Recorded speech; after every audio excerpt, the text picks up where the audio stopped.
सोहन कुमार, एक भारतीय नौजवान, अपनी खूबसूरत पत्नी माधुरी के साथ काम करने के लिए दुबई जाता है। वो चाहता था कि कुछ साल दुबई में मेहनत करके पैसे कमाए और फिर अपने देश लौटकर एक बेहतर जिंदगी शुरू करे। सोहन की पत्नी माधुरी न सिर्फ समझदार थी, बल्कि देखने में भी बेहद खूबसूरत थी। उसकी मासूमियत और सादगी में एक अलग ही चमक थी, जो किसी का भी ध्यान खींच सकती थी। सोहन जिस कंपनी में काम करता था, उसका मालिक था एक रुतबे वाला अमीर शेख। जब शेख की नजर पहली बार माधुरी पर पड़ी, तो वो उसे देखता ही रह गया। वो उसकी खूबसूरती का कायल हो चुका था।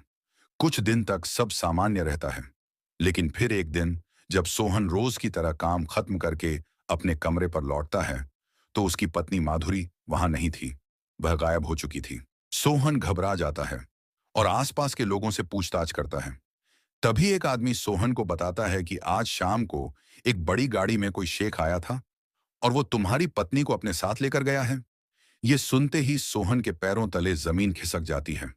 तभी सोहन अपने मैनेजर गोपाल राव को फोन करता है। तो गोपाल राव जो उसे बताता है, वह सुनकर सोहन की आंखें फटी की फटी रह जाती हैं। दोस्तों, गोपाल राव उससे कहता है, घबराओ मत सोहन, तुम्हारी पत्नी शेख साहब के साथ उनके बंगले पर है। वो ठीक है। सोहन कुछ समझ नहीं पाया। वो बोला, पर क्यों? मेरी पत्नी को शेख साहब अपने साथ क्यों लेकर गए? गोपाल राव ने शांत लहजे में जवाब दिया, देखो, यहां सब कुछ शेख साहब की मर्जी से होता है। उन्हें तुम्हारी पत्नी पसंद आ गई है। वह कुछ दिन तक उनके पास उनके बंगले पर रहेंगी। जब उनका मन भर जाएगा, तो वो तुम्हारी पत्नी को सुरक्षित तुम्हारे पास वापस भेज देंगे। तुम चिंता मत करो। सोहन ये सब सुनकर घबरा जाता है। वो समझ ही नहीं पा रहा था कि ये उसके साथ हो क्या रहा है। लेकिन दोस्तों, इसके बाद शेख ने सोहन की पत्नी माधुरी के साथ जो किया, वो इतना खौफनाक था कि सुनकर किसी के भी रोंगटे खड़े हो जाएं। तो दोस्तों, आपसे एक विनती है कि इस कहानी को आखिर तक जरूर देखें। इससे आपको जरूर कुछ सीखने को मिलेगा। और अगर कहानी पसंद आए तो वीडियो को लाइक करें, हाइप करें, कमेंट करें और दूसरों के साथ शेयर करें। सच्ची घटनाओं पर आधारित कहानियां और सीख देने वाली कहानियों के लिए हमारे चैनल को सब्सक्राइब जरूर करें। आइए अब जानते हैं पूरी कहानी। सोहन कुमार मध्य प्रदेश के इंदौर के पास एक छोटे से गांव का रहने वाला एक मेहनती युवक था। वह पिछले 10 सालों से दुबई में एक कंस्ट्रक्शन कंपनी में इलेक्ट्रिशियन के तौर पर काम कर रहा था। शुरुआत में उसने एक साधारण वायरमैन के रूप में काम शुरू किया था, लेकिन अपनी मेहनत और ईमानदारी से धीरे धीरे उसने प्रगति की। आज वो उसी कंपनी में इलेक्ट्रिकल सुपरवाइजर के पद पर काम कर रहा है। वो कंपनी दुबई की एक जानी मानी कंस्ट्रक्शन फर्म थी, जो बड़ी बड़ी बिल्डिंग और टावर बनाती थी। उन इमारतों में जो भी इलेक्ट्रिकल काम होता था, जैसे वायरिंग, लाइटिंग, पावर सप्लाई, ये सब काम सोहन कुमार की देखरेख में होता था। सोहन अपनी जिंदगी से संतुष्ट था और अपने काम को पूरी ईमानदारी से करता था। अब सोहन कुमार की उम्र 30 साल हो चुकी थी। इतने सालों से अकेले रहते रहते अब वह भी शादी के बारे में सोचने लगा था। गांव में उसके माता पिता भी थे, जो अब उम्र दराज हो चले थे। अक्सर फोन पर माँ बाप उसे शादी के लिए समझाते रहते थे। इस बार सोहन ने भी मान लिया कि अब सही समय आ गया है और शादी कर लेनी चाहिए। फिर उसके माता पिता ने गांव के पास ही एक सुशील और सुंदर लड़की देखी, जो हर तरह से सोहन के लिए उपयुक्त थी। सोहन कुमार 1 महीने की छुट्टी लेता है और भारत आ जाता है।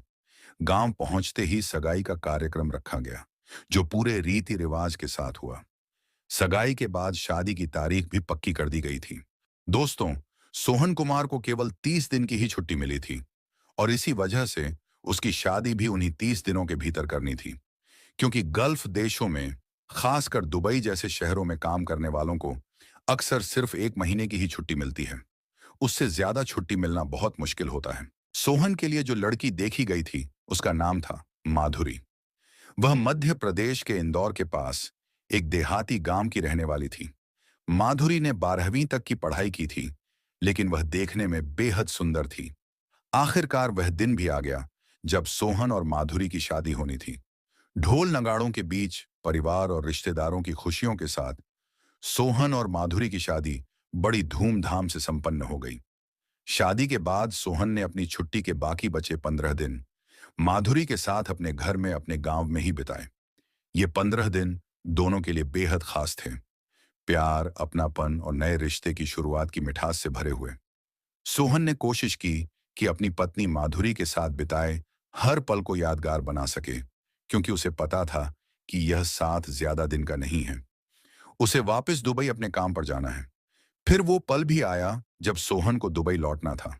माधुरी की आंखों में आंसू थे और दिल भारी था, लेकिन उसने हिम्मत दिखाते हुए अपने पति को विदा किया। सोहन भी टूट रहा था भीतर से, मगर नौकरी और जिम्मेदारियों के चलते दुबई जाना जरूरी था। अब सोहन दुबई पहुंच चुका था और फिर से अपने पुराने काम में जुट गया था। देखते ही देखते 4 महीने बीत गए। इस दौरान सोहन और माधुरी एक दूसरे से हर रोज फोन पर बातें किया करते थे। उनके बीच का प्यार और भी गहरा हो गया था। लेकिन इन 4 महीनों में माधुरी के लिए दिन काटना बहुत मुश्किल हो रहा था। उसका मन उदास रहता था। वो अकेलेपन में रोया करती थी। सोहन उसे फोन पर दिलासा देता, समझाता, प्यार से हौसला देता, लेकिन माधुरी का मन किसी भी तरह से नहीं बहलता था। अब माधुरी बहुत ज्यादा उदास रहने लगी थी। दिन रात रोती रहती थी। सोहन के माता पिता भी उसे इस हाल में देखकर परेशान हो जाते थे। वे सोहन से फोन पर कहते थे, बेटा, कुछ भी कर, किसी भी तरह इसे अपने साथ दुबई ले जा, वरना यह रो रोकर यहां मर ही जाएगी। सोहन खुद भी अंदर से उदास था, परेशान था। वो जानता था कि यह सब आसान नहीं है, लेकिन अब वो भी फैसला कर चुका था। उसने ठान लिया कि अगर कोई रास्ता नहीं निकलता तो वो ये नौकरी छोड़ देगा। सोहन ने सोचा कि इन 10 सालों में मेरा जो पैसा कंपनी में जमा हुआ है, कंपनी में जमा फंड, सेविंग्स और हर महीने की कटौतियों के जरिए जो भी पैसा जमा हुआ था, मैं वो सब पैसा लेकर भारत चला जाऊंगा। वहां कोई छोटा मोटा काम कर लूंगा। वहां कम से कम अपने परिवार के साथ तो रहूंगा। सोहन अपनी कंपनी के मैनेजर गोपाल राव से मिलने जाता है, जो खुद एक दक्षिण भारतीय थे और काफी समझदार इंसान थे। सोहन ने उन्हें पूरी बात बताई, माधुरी की हालत, परिवार की चिंता और अपनी मजबूरी। गोपाल राव ने ध्यान से सुना और बोले, अगर तुमने इतना बड़ा फैसला कर ही लिया है, तो मैं इस बारे में कंपनी के मालिक से बात करता हूं। देखते हैं क्या हो सकता है। कंपनी का मालिक एक अमीर अरबी शेख था। गोपाल राव ने शेख से जाकर कहा, सर, हमारे इलेक्ट्रिकल विभाग का सुपरवाइजर सोहन कुमार नौकरी छोड़ना चाहता है। वो बहुत ईमानदार और अनुभवी कर्मचारी है। पिछले 10 सालों से कंपनी के लिए लगातार काम कर रहा है, लेकिन पत्नी की वजह से वो परेशान है और अब भारत लौटना चाहता है। शेख ने थोड़ी देर सोचा और बोला, लेकिन वो तो बहुत अच्छा काम करता है। उसकी वजह से हमें काफी फायदा हुआ है। उसे काम के बारे में अच्छी खासी जानकारी है। किसी नए आदमी को लाएंगे तो उसे पहले पूरा सिखाना पड़ेगा। उसमें समय लग सकता है। क्या कोई रास्ता है जिससे वह यहीं रह सके? गोपाल राव ने कहा, सर, समस्या ये है कि सोहन लेबर कैटेगरी में आता है और यहाँ के सरकारी नियमों के अनुसार लेबर कैटेगरी के वर्कर अपनी पत्नी को यहाँ नहीं बुला सकते। लेकिन अगर हम कंपनी की तरफ से सोहन को एक इलेक्ट्रिकल इंजीनियर का प्रमाण पत्र दे दें, तो उसकी कैटेगरी बदल सकती है। तब वो अपनी पत्नी को यहाँ बुला सकता है। शेख कुछ पल चुप रहा, फिर बोला, अगर यही एक रास्ता है तो ठीक है। उसके लिए जो भी जरूरी डॉक्यूमेंट्स चाहिए तैयार करो। फिर गोपाल राव जब सोहन को ये सब बातें बताता है, तो सोहन ये सब सुनकर खुश हो जाता है। उसे लगता है जैसे उसकी सबसे बड़ी समस्या का समाधान मिल गया हो।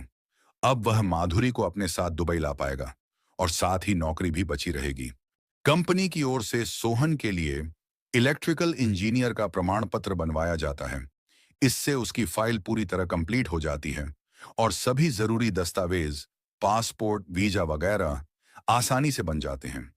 कुछ ही समय में सोहन भारत जाकर माधुरी को अपने साथ दुबई ले आता है। अब दोनों पति पत्नी एक साथ एक ही छत के नीचे सुकून और प्यार भरी जिंदगी जीने लगते हैं। एक दिन ऑफिस में जब सोहन रोज की तरह काम पर पहुंचा, तो उसके मैनेजर गोपाल राव मुस्कुराते हुए बोले, कैसी चल रही है शादीशुदा जिंदगी सोहन? सोहन हल्की मुस्कान के साथ बोला, बहुत अच्छी सर, आपका बहुत बहुत धन्यवाद। आपकी वजह से ही सब कुछ संभव हो पाया है। अगर आपने मदद न की होती तो शायद मैं यहां दुबई में अपनी पत्नी के साथ नहीं होता। इस पर गोपाल राव हंसते हुए बोले, धन्यवाद बोलने से काम नहीं चलेगा, अब तो पार्टी बनती है। सोहन ने झट से कहा, बिल्कुल सर, आप बताइए कब और किस होटल में चले, मैं तैयार हूं। गोपाल राव बोले, सोहन, होटल का खाना तो रोज खा ही लेते हैं। अब मन कर रहा है कि घर का खाना खाएं, और वो भी तुम्हारी पत्नी के हाथों बना हुआ। उसी बहाने हम तुम्हारी पत्नी को भी देख लेंगे। सोहन ने तुरंत हामी भर दी और कहा, सर, अगले संडे को छुट्टी है, उसी दिन आ जाइए। घर आकर सोहन ने यह बात अपनी पत्नी माधुरी को बताई। माधुरी को भी अच्छा लगा। उसने कहा, ठीक है, हम अच्छा सा खाना बनाएंगे। अब संडे की रात को करीब 8 बजे गोपाल राव सोहन के घर आते हैं। दोनों बैठकर बातें करते हैं, खाना खाते हैं। सब कुछ बहुत ही अच्छा और शांत माहौल में होता है। तभी गोपाल राव मुस्कुराकर कहते हैं, अरे सोहन, अब तो अपनी पत्नी से मिलवा दो। हमने खाना तो खा लिया, अब उनसे मिल भी लेते हैं। फिर सोहन माधुरी को बुलाता है। जब माधुरी बाहर आती है तो गोपाल राव उसे देखकर हैरान रह जाते हैं और सोचने लगता है कि सोहन जैसे लड़के को इतनी सुंदर और सजी संवरी पत्नी कैसे मिल गई। गोपाल राव मुस्कुराकर कहते हैं, सोहन, तुम बहुत लकी हो। तुम्हें इतनी सुंदर और सलीकेदार पत्नी मिली है। सोहन गोपाल राव को धन्यवाद बोलता है। गोपाल राव माधुरी को आशीर्वाद देते हैं और फिर कुछ देर बाद वहां से चले जाते हैं। कुछ दिन बाद एक मीटिंग के दौरान गोपाल राव अपने मालिक शेख साहब के साथ बैठे होते हैं। बातचीत में सोहन का जिक्र आता है तो गोपाल राव कहते हैं, सर, हम कुछ दिन पहले सोहन के घर गए थे। उनकी पत्नी को देखकर हम दंग रह गए। इतनी सुंदर और शालीन महिला, यकीन नहीं हुआ कि वो गांव की है। शेख साहब मुस्कुराते हुए बोले, अच्छा, तो फिर हमें भी तो मिलवाओ, जरा हम भी तो उस खूबसूरती का दीदार करें। गोपाल राव हंसते हुए बोले, जरूर सर, मैं सोहन से बोलता हूं। इसके बाद गोपाल राव सोहन को फोन करते हैं। सोहन, इस संडे फिर से तुम्हारे घर डिनर पार्टी रखनी है और इस बार तुम्हें पता है कौन आ रहा है? सोहन चौंक कर पूछता है, कौन सर? गोपाल राव कहते हैं, इस बार खुद शेख साहब, हमारी कंपनी के मालिक, तुम्हारे घर डिनर के लिए आ रहे हैं। ये सुनकर सोहन थोड़ी देर चुप रह जाता है। फिर धीरे से बोलता है, सर, ऐसे अचानक से मेरे घर पर आने का क्यों सोच रहे हैं? गोपाल राव हंसते हुए कहते हैं, अरे, मैंने उन्हें पिछली बार की पार्टी के बारे में बताया था। तुम्हारी पत्नी के हाथों का स्वादिष्ट खाना और तुम्हारी पत्नी की सादगी के बारे में बताया था। शेख साहब का भी मन है कि तुम्हारी पत्नी का हाथों से बना स्वादिष्ट खाना खाए। सोहन बोलता है, ठीक है सर, और फोन काट देता है, लेकिन अंदर ही अंदर बेचैन हो उठता है। उसके मन में बार बार एक सवाल उठ रहा था, क्या शेख साहब सिर्फ खाना खाने आ रहे हैं या वजह कुछ और है? सोहन को यहाँ की कई कहानियां पहले से पता थीं। वह जानता था कि कई बार बड़े लोग अपने फायदे के लिए कुछ भी कर सकते हैं। फिर भी वह चाहकर भी कुछ कर नहीं सकता था। मजबूरी में उसने फिर से पार्टी की तैयारी शुरू कर दी। रविवार शाम को शेख साहब गोपाल राव के साथ सोहन के घर पहुंचते हैं। स्वादिष्ट खाना बना होता है। सब लोग बैठते हैं। खाना शुरू होता है। खाते खाते शेख साहब सोहन से बोलते हैं, अरे सोहन, खाना को खा ही रहे हैं, अपनी पत्नी से तो मिलवाओ। सोहन अपनी पत्नी माधुरी को बुलाता है।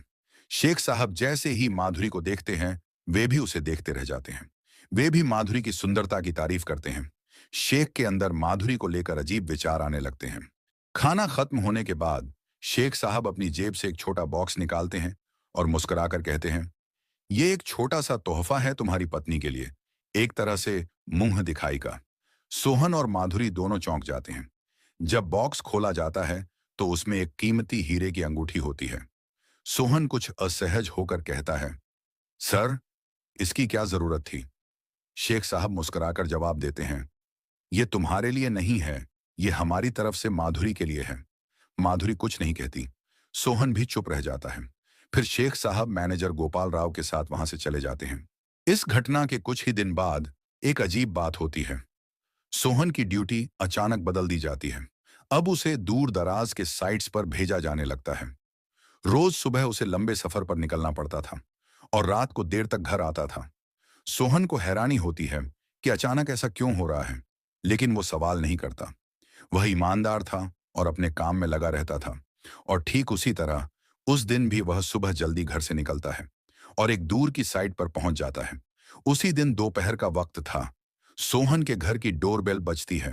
जब उसकी पत्नी माधुरी दरवाजा खोलने गई तो वह चौंक गई, क्योंकि सामने सोहन का मालिक शेख खड़ा था। शेख माधुरी को देखकर मुस्कुरा रहा था। माधुरी बोली, अरे सर, आप यहां कैसे? सोहन तो घर पर नहीं है, वह काम पर गए हैं। शेख ने जवाब दिया, मुझे पता है कि वह काम पर हैं। इसके बाद शेख बिना कुछ कहे सीधे अंदर आ गया और कुर्सी पर बैठ गया। माधुरी थोड़ी घबराई हुई थी। वह अंदर गई और तुरंत सोहन को फोन मिलाया। फोन उठते ही माधुरी ने कहा, आप कहाँ हो? आपके मालिक अभी अभी घर आए हैं और कुर्सी पर बैठे हैं। मुझे बहुत डर लग रहा है। सोहन हैरान रह गया। उसने कहा, क्या? ऐसा कैसे हो सकता है? तुम परेशान मत हो, मैं अभी निकल रहा हूं, लेकिन मुझे घर पहुंचने में 1 घंटा लग जाएगा। माधुरी डरी हुई थी। उसने शेख से पानी वगैरह के लिए पूछा, लेकिन शेख कुछ भी खाने पीने के लिए मना कर देता है। शेख वहीं बैठा रहा और माधुरी से धीरे धीरे बातें करने लगता है। माधुरी चुपचाप सिर झुकाए उसकी बातें सुन रही थी। दोस्तों, शेख ने माधुरी से क्या कहा, यह आपको बाद में पता चलेगा। करीब 1 घंटे बाद जब सोहन घर पहुंचा, तो घर के अंदर माधुरी नहीं थी। वह परेशान हो गया और आस पड़ोस में पूछताछ करने लगा। एक पड़ोसी ने बताया कि एक बड़ी सी गाड़ी आई थी, जिसमें एक शेख आया था और वह तुम्हारे घर गया था। फिर माधुरी उसी गाड़ी में बैठकर उसके साथ चली गई। यह सुनते ही सोहन के होश उड़ गए। जिस बात का उसे डर था, शायद वही हुआ था। सोहन ने तभी अपने मैनेजर गोपाल राव को फोन लगाया। गोपाल राव ने फोन उठाया। सोहन ने उसे सारी बात बताई। गोपाल भी यह सुनकर चौंक गया, क्योंकि उसे भी इस बारे में कोई जानकारी नहीं थी। गोपाल ने कहा, तुम परेशान मत हो, मैं अभी 5 मिनट में कॉल बैक करता हूं। इसके बाद उसने डरते हुए अपने मालिक शेख को फोन लगाया और पूछा, सर, क्या सोहन की पत्नी माधुरी इस वक्त आपके साथ है? शेख ने जवाब दिया, हाँ, वह हमारे बंगले पर है। गोपाल ने फिर पूछा, सर, वो कब तक वहीं रहेंगी? शेख ने जवाब दिया, कम से कम 3 दिन तो रहेंगी ही। गोपाल बस ओके सर कह पाया और शेख ने फोन काट दिया। फिर उसने सोहन को फोन किया और कहा, सोहन, घबराओ मत, तुम्हारी पत्नी शेख साहब के पास है। 3 दिन के बाद वह खुद ही वापस आ जाएगी। सोहन को बहुत गुस्सा आता है। वह गोपाल राव से बोलता है, आपने मेरे साथ धोखा किया है। ये सब आपकी वजह से हो रहा है, इसमें आपका भी हाथ है। गोपाल ने कहा, सोहन भाई, मुझ पर भरोसा करो, मुझे इस बारे में कुछ भी नहीं पता था। मुझे तो अभी तुमसे ही पता चला है। सोहन बोलता है, मैं अभी पुलिस स्टेशन जाऊंगा और कंप्लेंट करूंगा। गोपाल ने तुरंत कहा, ऐसी गलती मत करना सोहन, ये पराया देश है, यहां तुम्हारा कुछ नहीं हो सकता। तुम्हारी यहां सुनने वाला कोई नहीं है। और याद रखना, तुम अपनी पत्नी को यहां फर्जी कागजात के सहारे लाए हो। अगर पुलिस केस हो गया तो तुम जिंदगी भर जेल में रहोगे। कोई तुम्हें ढूंढ भी नहीं पाएगा। तुम दोनों ऐसे गायब हो जाओगे जैसे कभी यहां थे ही नहीं। सोहन डर जाता है। उसकी आंखों से आंसू बहने लगे थे। वो कुछ भी करने की स्थिति में नहीं था। वह रो रो कर किसी तरह 3 दिन काटता है। 3 दिन बाद जब माधुरी घर वापस आती है, तो जैसे ही उसकी नजर अपने पति सोहन पर पड़ती है, वह फूट फूट कर रोने लगती है। दौड़कर सोहन से लिपट जाती है और दोनों पति पत्नी गले लगकर बस रोते रहते हैं। काफी देर तक रोने के बाद जब माधुरी थोड़ा शांत होती है, तो वह जो कुछ भी बताती है, उसे सुनकर सोहन का कलेजा कांप उठता है। माधुरी कहती है, सोहन, तुम सोच भी नहीं सकते, इन 3 दिनों में उस शेख ने मेरे साथ क्या किया है। वो दिन और रात उसने मुझे तक नहीं पहनने दिए। हर घंटे में जैसा उसका मन होता, वैसा ही मेरे साथ करता रहा।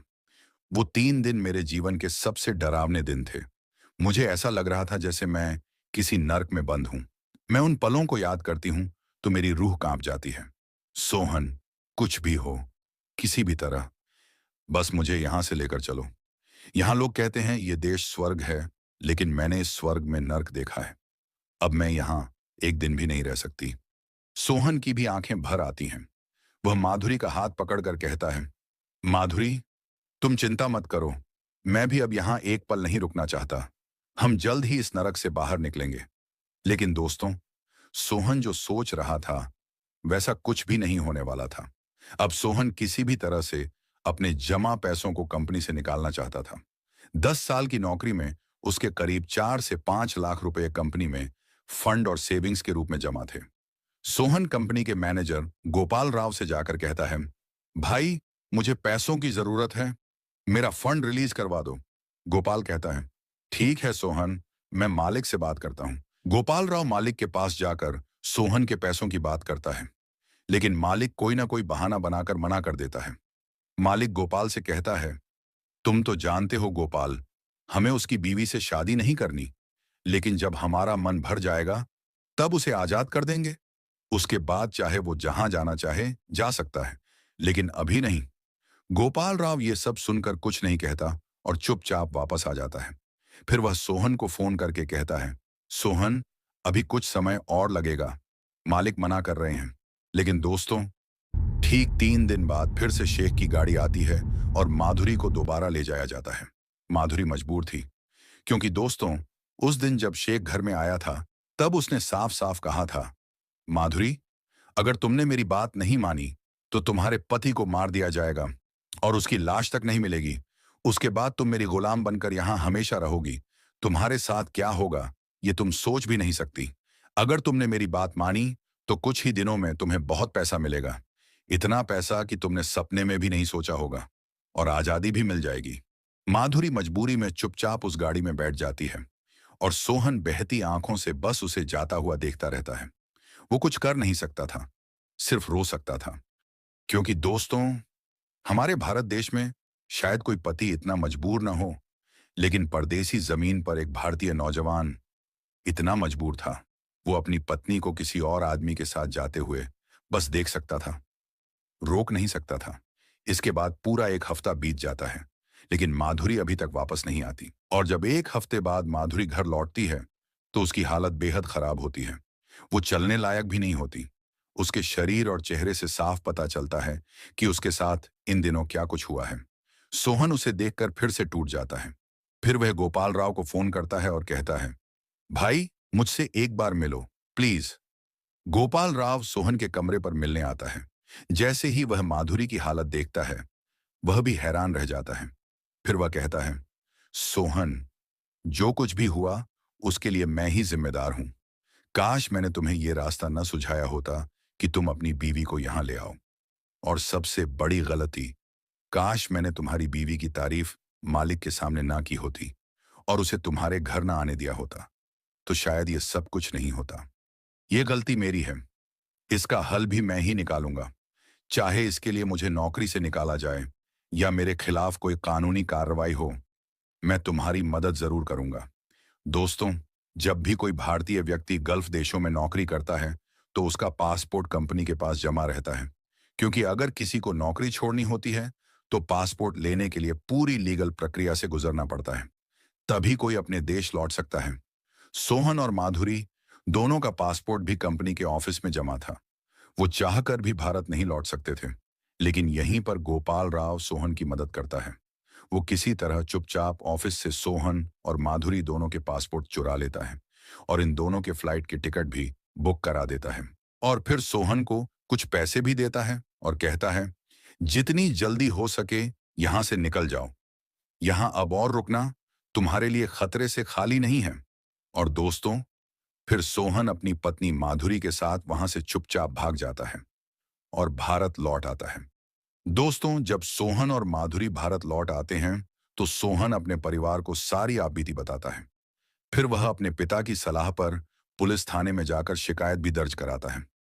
लेकिन दोस्तों, मामला विदेशी था, दुबई का था, बहुत हाई प्रोफाइल मामला था।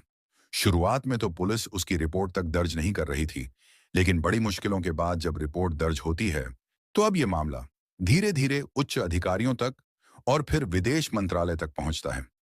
लेकिन दोस्तों, आप हमारे देश का कानून तो जानते ही हैं। यहां अपने देश के ही गुनहगार खुलेआम घूमते हैं, उन्हें सजा तक नहीं मिलती, तो दुबई के शेख का भला कौन क्या बिगाड़ सकता है। मामला आज भी सिर्फ फाइलों में और कचहरी के चक्कर में ही फंसा हुआ है।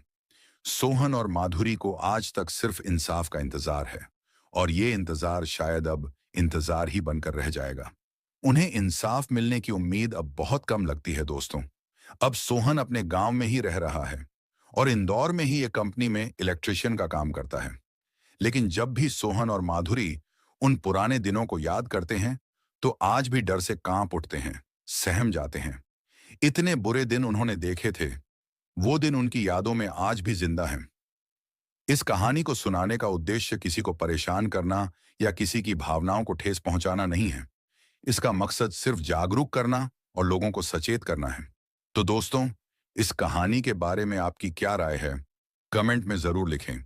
और ऐसी ही मानव जीवन से जुड़ी कहानियां सुनने के लिए हमारे चैनल को सब्सक्राइब जरूर करें। अपना और अपने परिवार का ख्याल रखें, सतर्क रहें, सुरक्षित रहें। धन्यवाद। जय हिंद।